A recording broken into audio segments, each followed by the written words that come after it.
Ascultă, străine, ascultă, vecine, ascultă-mă bine. De foame adus,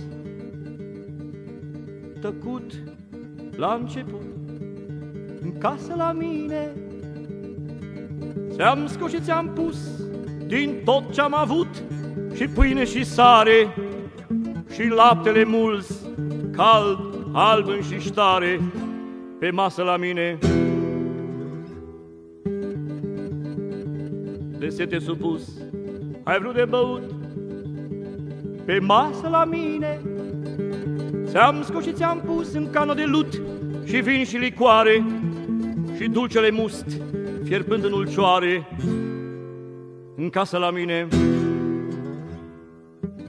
De trudă răpus, căzut ai zăcut, în casă la mine. Ți-am scos și ți-am pus curat așternut, și ierburi și floare, și piele de urs, tâlhar de mioare, în casă la mine. Și nu te-ai mai dus, tribut mi-ai cerut, pe masă la mine. M-ai scos și mi-ai spus, aici m-am născut, sunt mare și tare.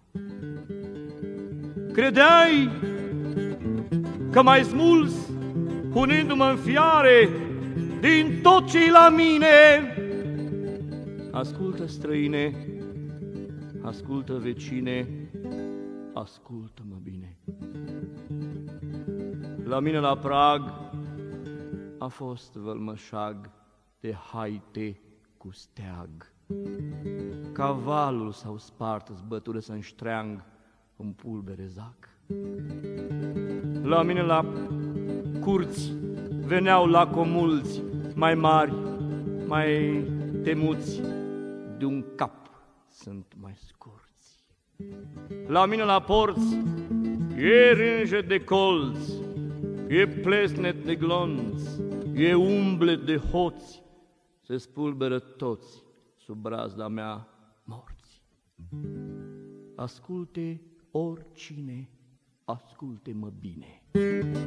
În numele meu n-are loc viclenia, în numele meu am topit omenia, dar tu seama ține, străine, în numele meu înflorit cu mia, mai și mânia.